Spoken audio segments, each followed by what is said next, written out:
All right, Vince Colella, welcome to the Killer Cross-Examination Podcast. Thanks, Neil. Thanks for having me. Okay, so full disclosure, Vince is a civil rights lawyer, one of the top civil rights lawyers in the country. Vince is also of counsel to my firm. We work together on a great number of cases. And in case you don't know it, Vince has been working side by side in some of the largest civil rights cases in the country, alongside some of the top civil rights lawyers who you might know. I mean, for example, Ben Crump and others, and he's traveling around the country doing some of these massive, so important cases on behalf of people who have suffered police abuse. But I also know that Vince has been talking a great deal about trying to reform government immunity, qualified immunity.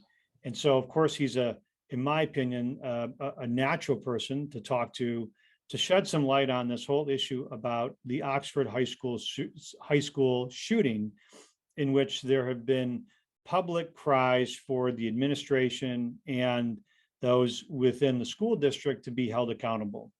And I want to take a moment while this case is really sort of on our minds for Vince to shed some light on why government immunity is an issue, what you think about government immunity, and where you think government immunity, how we can get that more in line with what we all think about the responsibility of school administrators. So Vince, kind of walk us through that, if you will. Sure. So government immunity is a defense that the school, to protect the school from any accountability for the shooting.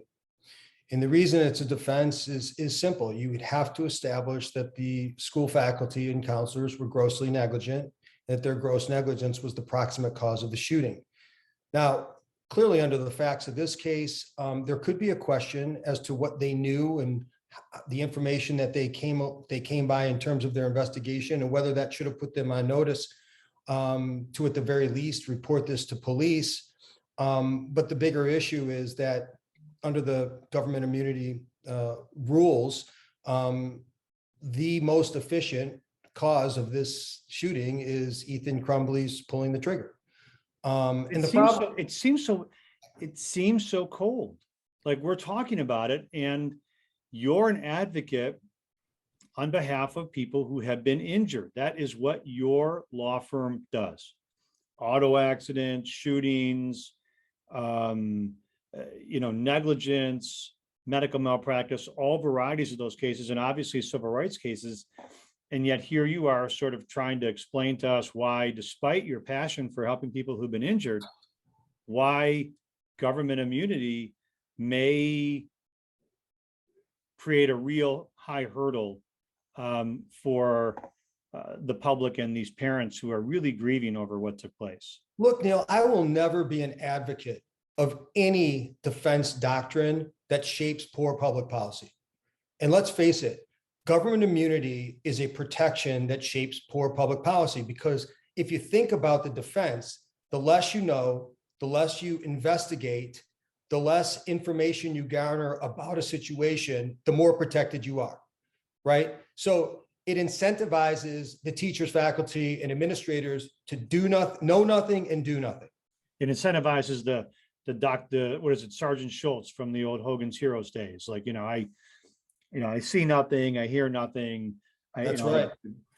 So why is government? I appreciate you not doing the German accent, but that's so why? Yeah, my grandparents would, a blessed memory would probably roll over in their graves if I did. But why is government immunity? It seems that this is a subject that, for the most part, people don't hear a lot about we don't talk about it a lot. I know there are pushes, and you're certainly behind the push to change qualified immunity, which we can talk about in a different context. But it seems like there's a real push these days. People want school administrators to be held accountable, but it seems like government immunity is a problem. And if I'm wrong, tell me. Yeah, well, I don't think that's the case. I think the public generally wants to protect municipalities from what they'll call frivolous lawsuits. They don't feel like the taxpayers should have to fund claims being brought against schools, paramedics, police officers, et cetera. They want to protect those people.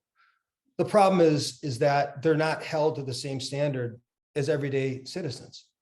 And in this case, again, and the response to some of the articles I've written, the daily, the podcast I've done is that, wait a minute, we can't have teachers being policemen.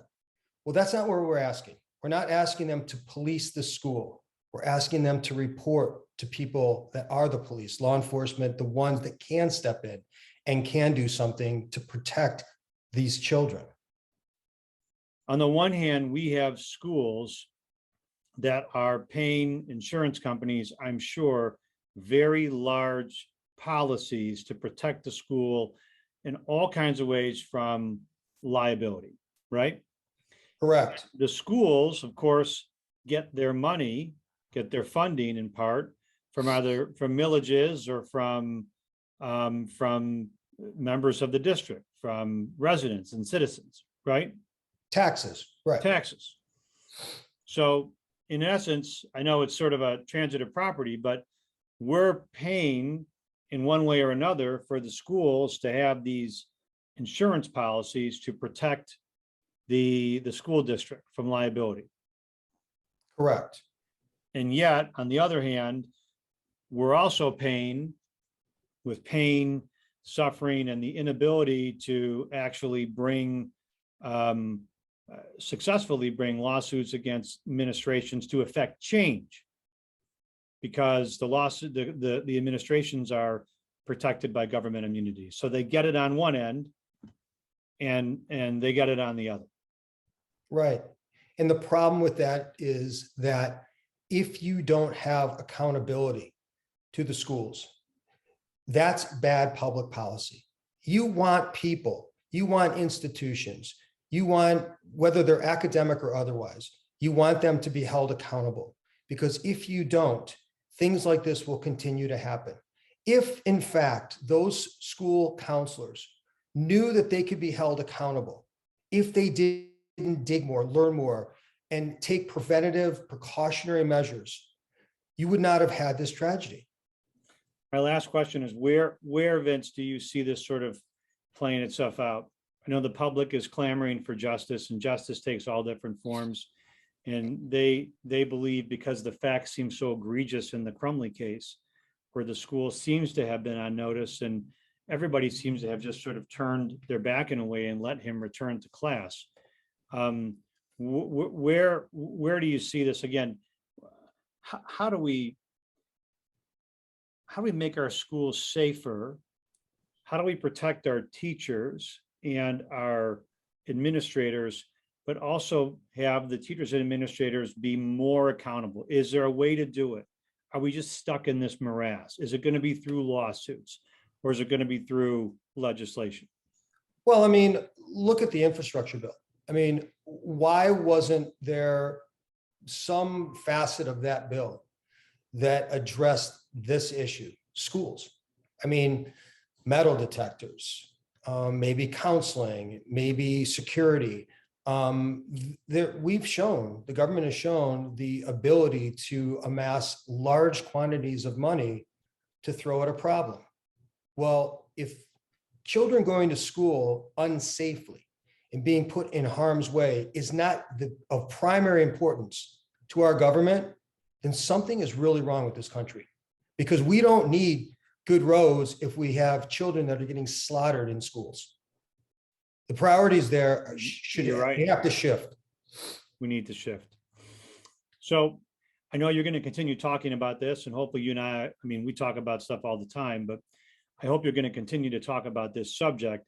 And I know that you're doing it in a way to continue to inform the public so that we can potentially affect some change, and hold these school administrators, or at least one, lower expectations, two, to encourage accountability, and three, there has to be some change. I mean, we have to have some change. It can't just be parents sending their kid to school and sitting there and hoping that the counselors and teachers aren't going to turn. And I'm not blaming all counselors and all teachers. Not here to do that.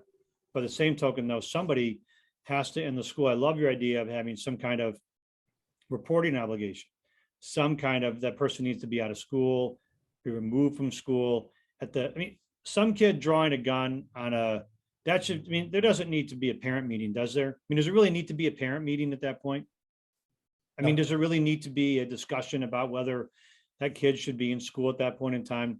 That kid should be sent home minimally and not allowed on school grounds, at least for some significant cooling off period till we can sort things out.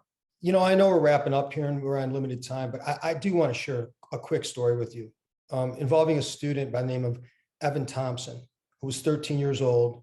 He attended school in Hazlitt, and he became very distraught over the sharing of some photographs of marijuana with who he thought to be his friend. His mom had intercepted the text, and there was an exchange between the two that threw Evan into a mental crisis.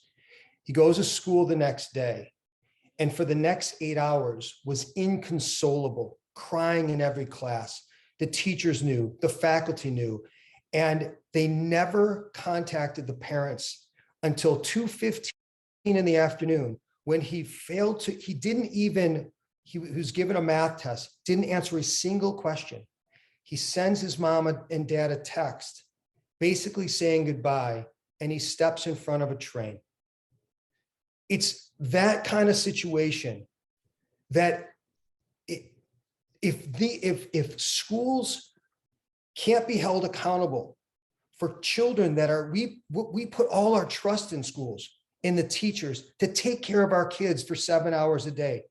At the very least, if there's something wrong and they know there is something seriously wrong, they have to contact somebody, the parents, the police, somebody, and intervene. You can't just let them simply wash their hands of a situation that they are intimately involved